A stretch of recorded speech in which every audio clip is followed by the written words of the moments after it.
തൗബയാണെന്ന് പറയുമ്പോഴേക്കന്നെ നമ്മൾ ആൾക്കാർ പറയും ഉസ്താദ് അതിന് മാത്രം പ്രായമായിട്ടില്ല. തൗബയാണെന്ന് പറയുമ്പോഴേക്കന്നെ പറയും തൗബക്കൊക്കെ ഒരു 75-80 ആണ്ടേ. അല്ലല്ല, തൗബ എത്രയും നേരത്തെ ചെയ്യുന്നോ അത്രയും നല്ല സുഖജീവിതം തരുന്ന അള്ളാന്റെ ഓർഡർ, അള്ളാഹു താലാന്റെ ഓഫർ അങ്ങനെയാണ്. നിങ്ങൾ 20-ാം വയസ്സിൽ തൗബ ചെയ്യുന്നുണ്ടോ, എന്നാ ശിഷ്ടകാല ജീവിതമൊക്കെ നല്ല സുഖജീവിതാണ്. സുഖജീവിതം എന്ന് പറഞ്ഞാൽ മരിച്ചിട്ട് ഖബറിലെത്തിയുള്ള കാര്യമല്ല പറയുന്നത്, ദുന്യാവിൽ തന്നെ. നിങ്ങൾ അള്ളാഹുവിലേക്ക് തൗബ ചെയ്യൂ, പകരം അള്ളാഹു എന്ത് തരും?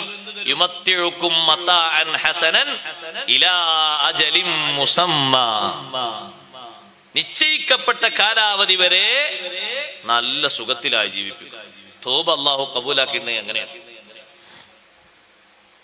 തൗബ സ്വീകരിച്ചു കിട്ടിയാൽ അങ്ങനെയാണ്. അത് ചെറിയൊരു സന്തോഷം എന്നല്ല തൗബ കൊണ്ട് കിട്ടുന്നത്, വലുതാണ്. തൗബക്കുള്ള നല്ല ചാൻസ്, അവസരം അള്ളാഹു നമുക്ക് നൽകുമാറാകട്ടെ. എല്ലാ ഹക്കും വീടിയിട്ടുള്ള തൗബ അത് നേരത്തെ തന്നെ നിർവഹിച്ചുകൊണ്ട് പിന്നെ അങ്ങനെ ശ്രദ്ധിച്ചു പോകാന്ന് പറഞ്ഞാൽ അത് വല്ലാത്തൊരു സൂക്ഷ്മത തന്നെ ആയിരിക്കും. അത് ആലോചിച്ച് നോക്കി. തൗബക്കുള്ള 4 ഷർത്ത്, 3 ഷർത്ത് ഒരു പക്ഷെ ഒത്തിങ്ങനെ പോകാം.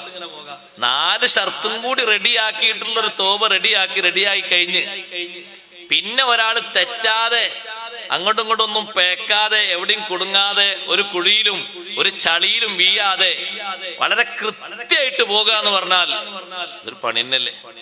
ആ തൗബന്റെ ബാബിന്റെ അവസാനം സൈനുദ്ദീൻ മഖ്ദൂം റളിയല്ലാഹു അൻഹു പറഞ്ഞു, നീ തൗബൊക്കെ ചെയ്തു കഴിഞ്ഞാൽ പിന്നെ നീ എന്ത് ചെയ്യണം? പിന്നെ നീ കൃത്യമായിട്ട് എപ്പോഴും നീ എങ്ങനെ നടക്കണം?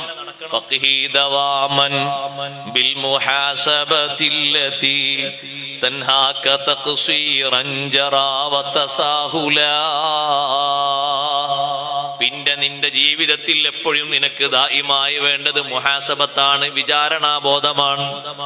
വീഴ്ചകളെ കുറിച്ചുള്ള വിചാരണബോധം. അല്ലാഹുവേ, ഇന്ന് പകല് സൂര്യൻ ഉദിച്ചതിന് ശേഷം എന്തെങ്കിലും ആ പറയുന്ന റൂട്ടിൽ നിന്ന് തെറ്റുന്നത് എന്റെ നാവിലൂടെ ഒരു വിട്ടുവോ? എന്റെ കണ്ണ് ഏതെങ്കിലും അരുതായ്മയിലേക്ക് നോക്കിപ്പോയോ? എന്റെ മനസ്സിൽ അങ്ങനെ വല്ലാത്തൊരു ചിന്ത വന്നുപോയോ? സ്വന്തം ഒരു ആത്മപരിശോധന, സ്വന്തം ഒരു വിചാരണ. നമ്മളെ മനസ്സിനോട്, നമ്മളെ ശരീരത്തോട് നമ്മൾ ചോദിക്കുക, നമ്മളെ കൈയിനോടും കാലിനോടും നമ്മൾ ചോദിക്കുക.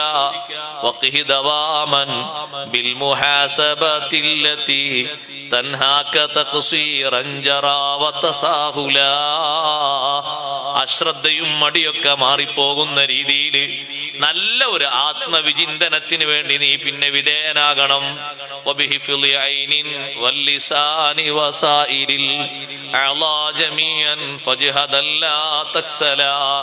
തൗബ ചെയ്തിട്ടുണ്ട്, അതുകൊണ്ട് ഇനി അങ്ങോട്ട് നോക്കാൻ പറ്റൂല, ഇങ്ങോട്ട് നോക്കാൻ പറ്റൂല. കണ്ടിട്ടില്ല നിങ്ങള്? പഴയ കാലത്തെ ആൾക്കാരൊക്കെ ഹജ്ജിന് പോയി വന്നാല്, പഴയ കാലത്തെ മനുഷ്യന്മാർ പറയും ഹജ്ജ് കഴിഞ്ഞ് വന്നിട്ട് പിന്നെ മൂപ്പര് 3 കൊല്ലാണ് ആകെ ജീവിച്ചത്. പക്ഷെ ആ 3 കൊല്ലത്തിൽ ഒരു വാക്ക് തെറ്റായി പറഞ്ഞത് ഓർമ്മല്ല. അത് ഓരോ ആ പിടുത്താണത്, ആ ഹിഫ്ള്, ആ സൂക്ഷ്മത. അത് വല്ലാത്തൊരു കഴിവന്നെയാണ്. ചെറുതൊന്നല്ല, ചെറിയ കഴിവെന്ന് പറയാൻ പറ്റൂല. നമ്മളെ ലോക്കൽ ശരീരമല്ല, അങ്ങോട്ടും ഇങ്ങോട്ടും ഒക്കെ ചാഞ്ഞു പോകൂലേ. കണ്ണൊക്കെ നല്ല സൂക്ഷിച്ച് മുറുകെ പിടിച്ചാ കൊണ്ടുനടന്ന്. നാവൊക്കെ ഒന്ന് സൂക്ഷിച്ച് കൊണ്ടെടുക്കണമെങ്കിലുള്ള കഴിവത്രേക്കും. കണ്ണും നാവും പ്രത്യേകം എടുത്തു പറഞ്ഞല്ലോ അല്ലെ, പിന്നൊക്കെ ബാക്കി അവയവങ്ങൾ എന്നാ പറഞ്ഞത്. കാരണം കാര്യമായിട്ടുള്ള 2 വിഷയങ്ങൾ അതാണ്, കണ്ണും നാവും. കണ്ണ് ഇല്ലാത്ത ആളുകളെ നോക്കുകൊണ്ട് നിങ്ങൾ, അവരെ കൽബ് ക്ലിയർ ആയിരിക്കും. കാരണം കേടായ ചിത്രങ്ങളൊന്നും ഉണ്ടാവില്ലല്ലോ. കണ്ണ് ജന്മനാ കാണാത്ത ആളെ കൽബ് ശുദ്ധായിരിക്കും. ഇത് നോക്കിയിട്ടല്ലേ ഹസദും കിബറും റിയാഉം ശഹ്വത്തും ഹിർസും എല്ലാത്തിന്റെയും അടിസ്ഥാനം ഏതാ? നോട്ടാണ്. നോക്കിയിട്ടാണല്ലോ എന്താ പോനങ്ങനെ, നോക്കിയിട്ടാണല്ലോ എന്താ മറ്റോനങ്ങനെ. അതിങ്ങനെ കണ്ണോണ്ടുള്ള നോട്ടല്ലേ. എന്താ ഓൻക്ക് മാത്രം അങ്ങനെ ഒരു സ്ഥാനം, എന്താ ഓൻക്ക് അങ്ങനെ അല്ലാഹു തആല കൊടുക്കാൻ, എന്താ എനിക്കങ്ങനെ തന്നൂടെ? ഓനെ പഠിച്ചാൽ അല്ലാഹു തആല എന്നെയും പഠിച്ച്, എന്താ ഓന്റെ മക്കള് മാത്രം അങ്ങനെ. അങ്ങനെ വിവിധ ചിന്തകൾ നമ്മളെ കൽബിൽ ഉരുണ്ടുകൂടാനുള്ള കാരണം നോട്ടാണ്. കുല്ലുൽ ഹവാദിസി മബ്ദാഹാ മിനൻ നദരി വ മുഅ്ലമുൻ നാരി മിൻ മുസ്തസ്ഗിരിശ് ശറരി. എല്ലാ വിപത്തുകളുടെയും തുടക്കം നോട്ടമാണ്. നോട്ടമാണ് എല്ലാ വിപത്തുകളുടെയും ആരംഭം. വലിയ വലിയ തീ ഉണ്ടാകുന്നത് ചെറിയ ചെറിയ പൊരി കൂടിയിട്ടല്ലേ? ചെറിയ തീ പൊരി ഇങ്ങനെ കട്ടി കൂടി കൂടി വരുമ്പോ വലിയ തീയായി മാറുന്നു. വലിയ വലിയ വിപത്തുകളിലേക്ക് ചെറിയ ചെറിയ ചെറിയ കാര്യങ്ങൾക്ക് തുടക്കം കണ്ണാണ്. കണ്ണങ്ങനെ നോക്കി തുടങ്ങുമ്പോൾ പല ചിത്രങ്ങളും മനസ്സിൽ തെളിയുകയാണ്. കണ്ണ് കാണാത്ത മനുഷ്യന്റെ മനസ്സ് നല്ല ക്ലിയറായ മനസ്സാണ്. ഹസദ് ആ മനുഷ്യന് അറിയില്ല, കിബ്ർ അറിയില്ല, റിയാ അറിയില്ല. എന്ത് സുടമായ കൽബാണ് അയാളെ കൽബ്. കാരണം കണ്ണ് കൽബിലേക്ക് ഒരു കറയും വരുത്തിയില്ലല്ലോ. നിങ്ങൾ നോക്ക്, ഒരൊറ്റ ഹറാമിൽ നിന്ന് കണ്ണിനെ മാറ്റിയാൽ 40 ദിവസം ഈമാനിന്റെ മാധുര്യം ആ മനുഷ്യന് ലഭിക്കുമെന്ന് മുഹമ്മദുർ റസൂലുള്ളാഹി സ്വല്ലല്ലാഹു അലൈഹി വസല്ലം തങ്ങൾ പഠിപ്പിച്ച ഹദീസാണ്. ഒരു ഹറാം കാണുന്നതിൽ നിന്ന് കണ്ണങ്ങ് ചിമ്മിപ്പോയി. കാണണ്ടാന്ന് മുറുകെ പിടിച്ചൊരു തീരുമാനം ആ സ്ഥലത്തുനിന്ന് മാറുന്നത് വരെ കണ്ണ് ചിമ്മലോട് ചിമ്മിപ്പോയി. ആ മനുഷ്യന് 40 ദിവസം ഇബാദത്തിന്റെ ഒരു മാധുര്യം ലഭിക്കുക എന്ന് പറഞ്ഞാൽ എത്ര ഭാഗ്യമാണ്. നിസ്കരിക്കുന്ന നിസ്കാരവും ചൊല്ലുന്ന ദിക്റും ഓതുന്ന ഓത്തും ചൊല്ലുന്ന സ്വലാത്തും ഒക്കെ സഹോദരങ്ങളെ ഇബാദത്തിന്റെ ഒരു മധുരം അതിന് വരേണ്ടയോ? ഇബാദത്തിന്റെ മധുരം കിട്ടുന്ന ആൾക്ക് നിസ്കരിച്ചാൽ എപ്പോഴെങ്കിലും പൂതി മാറുമോ? ദിക്ർ ചൊല്ലിയാൽ മതിയായി എന്ന് തോന്നുമോ?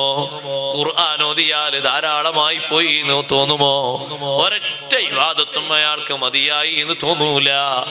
ഇബാദത്തിന്റെ ലദ്ദത്ത് ആനന്ദം കിട്ടിയ ആൾക്ക് അത് വല്ലാത്ത രസമാണ്. ഓതി ഓതി ഓതി ഓതി കിതാബ് ഓതി ഓതി ഓതി ഓതിയിട്ട് അതിൽ രസം മൂത്ത ഒരുപാട് ആലിമുകൾ, നേരം വെളുത്ത കഥ അറിയാത്തവരില്ലേ? ദിക്ർ ചൊല്ലി ചൊല്ലി ചൊല്ലി ചൊല്ലിയിട്ട് ഇത്ര വേഗം സുബിയായോ എന്ന് ചോദിച്ചവരില്ലേ? ഖുർആൻ അങ്ങനെ ഓതിയിട്ട് ഇത്ര പെട്ടെന്ന് സുബഹി നിസ്കരിക്കാനായോ എന്ന് ചോദിച്ചവരില്ലേ? അവർക്കൊക്കെ സ്പർശിച്ച ഒരവസ്ഥ അത് ലദ്ദത്തുൽ ഇബാദത്താണ്, ഇബാദത്തിന്റെ മധുരമാണ്. അതിന് നമ്മുടെ കണ്ണ് ആ മധുരം കിട്ടുന്നതിന് തടസ്സമാകുന്നുണ്ട്. അഷ്റഫുൽ ഖൽഖ് റസൂലുള്ളാഹി സ്വല്ലല്ലാഹു അലൈഹി വസല്ലം തങ്ങൾ കാര്യമായി നമ്മളോട് സൂക്ഷിക്കാൻ പറഞ്ഞൊരു അവയവമാണ് കണ്ണ്. ഖുർആനിലും തന്നെ മൂമിനീങ്ങളോടും മൂമിനാത്തുകളോടും 2 ആയത്തിലായി അല്ലാഹു തആല വേറിട്ട് ഉപദേശിച്ചൊരു ഉപദേശം കൂടിയാണത്. കുല്ലിൽ മുഅ്മിനീന യഗുല്ലൂ മിൻ അബ്സാരിഹിം വയഹ്ഫദൂ ഫുറൂജഹും. വിശ്വാസികളോട് ആണുങ്ങളോട് പറഞ്ഞു കൊടുക്ക് നബിയെ, കണ്ണ് നോക്കാൻ പാടില്ലാത്തതിൽ നിന്ന് കണ്ണ് ചിമ്മട്ടെ. അപ്പൊ സ്വകാര്യതകൾക്ക് വലിയ സംരക്ഷണം കിട്ടും. കണ്ണുകൊണ്ട് നോട്ടം കാണുമ്പോ മനുഷ്യന്റെ ശഹ്വത്ത് പിന്നെ കൂടി കൂടി കൂടി വരും. ആദ്യം ഒരു കാഴ്ചയാണ്, പിന്നെ തോന്നും പിന്നൊന്നും കൂടി കാണണമെന്ന്, പിന്നെ തോന്നും അടുത്തുനിന്ന് കാണണമെന്ന്, പിന്നെ തോന്നും ഒന്ന് സംസാരിക്കണമെന്ന്, പിന്നെ തോന്നും ഒന്ന് സ്പർശിക്കണമെന്ന്, പിന്നെ ബാക്കി എല്ലാം പടിപടിയായി തോന്നിപ്പോകുന്നു. തുടക്കം നോട്ടമാണ് അല്ലേ? കണ്ടപ്പോ അങ്ങനെ തോന്നി. ഇപ്പൊ അടുത്തൊരു കൊലപാതകം നടന്നപ്പോ എത്ര സ്വർണ്ണാലേ, സ്വർണ്ണൊക്കെ കിട്ടിയ തിരക്കടില്ല. സ്വർണം കണ്ടപ്പോ മോഹം വന്നുപോയി. കണ്ടിട്ടില്ലേ മോഹം വരുമോ? എത്ര സ്വർണ്ണാലേ, ആ സ്വർണ്ണൊക്കെ കിട്ടുമോ? പിന്നെയും കണ്ടു, സ്വർണം ഇഷ്ടം പോലെ ഉണ്ട് കേട്ടോ, കുറച്ചൊന്നുമില്ല. പിന്നെയും കണ്ടപ്പോ ഇഷ്ടം പോലെ സ്വർണ്ണം ഉണ്ട്. അപ്പൊ പിന്നെ കൽബിന് പല മോഹങ്ങളുമായി. ആ മോഹങ്ങളൊക്കെ സാധിച്ചു കിട്ടുന്നതിന്റെ തുടക്കം നോട്ടമാണ്. അനാവശ്യങ്ങളൊക്കെ നോക്ക് നിങ്ങൾ, അതിന്റെ ഒക്കെ തുടക്കം അങ്ങനല്ലേ? ഒരു മനുഷ്യൻ അനാവശ്യങ്ങളിലേക്ക് പ്ലാൻ വരക്കുന്നത് മുഴുവനും അനാവശ്യങ്ങൾ വാർത്താ മീഡിയകളിലൂടെ കാണുന്നു എന്നതാണ് തുടക്കം. 10 വയസ്സുകാരിയെ ഈ അടുത്ത് കൊലപ്പെടുത്തിയപ്പോ, ചെറിയ കുട്ടിയല്ലേ സഹോദരങ്ങളെ, 10 വയസ്സ് എന്ന് പറഞ്ഞാൽ 5ലൊക്കെ പഠിക്കുന്ന ചെറിയ കുട്ടിയല്ലേ, ആ കുട്ടിയെ മൃഗീയമായി കൊലപ്പെടുത്തിയതിന്റെ പിന്നിൽ പ്രവർത്തിച്ച കേന്ദ്ര ബിന്ദു ആരാ? കണ്ണാണ്. എന്ത്? സീരിയലുകളിലുള്ള നിത്യമായ നോട്ടവും അതിന്റെ ചിത്രീകരണവും മനസ്സിലേക്ക് ഇങ്ങനെ തികട്ടി വന്നത് പ്രാക്ടിക്കലായി നടപ്പിലാക്കിയതാണത്. അതാണ് പ്രതി ഉത്തരം പറഞ്ഞത്. അവിടെയും പ്രവർത്തിച്ചത് സഹോദരങ്ങളെ കണ്ണാണ്. അതുകൊണ്ടാണ് ഒരു പെണ്ണിനോട് നല്ലോണം മറച്ച് പുറത്തിറങ്ങണം എന്ന് പറഞ്ഞത്. ആണിനെ ആകർഷിപ്പിക്കുന്നതിനേക്കാളും കൂടുതൽ പെണ്ണിനെ ആകർഷിപ്പിക്കുന്നവനാണ് ശൈത്താൻ. ഒരാണ് അങ്ങാടിയിലേക്ക് ഇറങ്ങിയാൽ ആ ആണിനോട് ഒരു കൂട്ടുകാരെങ്ങനെ സംസാരിച്ചുകൊണ്ടിരിക്കുകയാണ്. ഒരു പ്രായമുള്ള ആളാകട്ടെ ചെറുപ്പക്കാരനായിട്ട് ആരും ആകട്ടെ, ഓലിങ്ങനെ സംസാരത്തിൽ മുഴുകിയിട്ട് കുറച്ചു നേരം ഇങ്ങനെ വർത്താനങ്ങളൊക്കെ പറഞ്ഞ് സാധനങ്ങളൊക്കെ മേടിച്ച് അങ്ങാടിയിൽ നിന്ന് പോകാം. അതേ സമയത്ത് ആ അങ്ങാടിയിലേക്ക് വരുന്നത് കാര്യമായും മറകളൊന്നും സ്വീകരിക്കാത്തൊരു പെണ്ണാണെങ്കിൽ ആ പെണ്ണിനോട് അങ്ങാടിയുടെ അങ്ങേ അറ്റത്തിലേക്ക് എത്തുന്നതിന് മുമ്പ് ഒരു 10-20 തവണ ശൈത്താൻ പറയും, പിന്നെ ഒന്ന് അങ്ങോട്ട് നോക്കി, അവര് ചിരിക്കുന്ന എന്നെ കണ്ടിട്ടാ തോന്നുന്നു, ഒന്ന് ഇങ്ങോട്ടതാ അവിടെ, അവര് എന്റെ ഭംഗി എല്ലാവർക്കും ഭയങ്കര, ഒന്ന് അങ്ങോട്ട് അതാ ഓല എന്നെ വിളിക്കുന്നുണ്ട്, ഒന്നും ഇങ്ങോട്ട് നോക്കി. എത്ര ആളുകളിലേക്ക് നോക്കി. അതുകൊണ്ടാണ് അൽ മർഅതു ഔറത്തുൻ ഇദാ ഖറജത് ഇസ്തശ്റഫഹ ശൈത്താൻ. പെണ്ണ് മുഴുവനും ഔറത്താണ്, പെണ്ണ് മുഴുവനും ഔറത്താണ്. അങ്ങനെയല്ലേ നബി സല്ലല്ലാഹു അലൈഹി വസല്ലം പറഞ്ഞത്? പെണ്ണിന്റെ ശരീരത്തിന്റെ ഒരു ഭാഗം എന്ന് പറയാതെ അൽ മർഅതു ഔറത്തുൻ, സ്ത്രീ മുഴുവനും ഔറത്താണ്, മറക്കേണ്ടതാണ്. പുറത്തിറങ്ങിയാൽ ഇസ്തശ്റഫഹ ശൈത്താൻ, പിശാച് അവളെ ആകർഷിപ്പിക്കും. ശൈത്താൻ അവളെ നോക്കിപ്പിക്കും. ഇങ്ങോട്ടൊന്ന് നോക്ക്, അങ്ങോട്ടൊന്ന് നോക്ക്, തിരിച്ചും മറിച്ചും നോക്കുന്നു. ചില ആണുങ്ങൾ ചോദിച്ചു, എന്താ പഠിച്ചോ ഞാൻ പെണ്ണ് ഇങ്ങോട്ട് നോക്കണ, നേരെ പോയാൽ പോരെ? പിന്നെയും നോക്കാണ്, പിന്നെ അങ്ങോട്ട് നോക്കുക, പിന്നെ ഇങ്ങോട്ടും നോക്കാണ്. ഇതിനാ നമ്മളോട് ആ മറ സ്വീകരിക്കണം എന്ന് പറഞ്ഞത്. അത് നമ്മുടെ സുരക്ഷിതത്വത്തിന് വേണ്ടിയാണ്, നമ്മളെ കണ്ണ് എങ്ങോട്ടും പോകാതിരിക്കാനാണ്. നാവിനെയും സൂക്ഷിക്കാൻ പറഞ്ഞില്ലേ? നാവിനെ സൂക്ഷിച്ച സഹോദരങ്ങളെ ചെയ്യുന്ന മിക്ക പണിയും നന്നായി കിട്ടും. അതല്ലേ വെള്ളിയാഴ്ച നമുക്ക്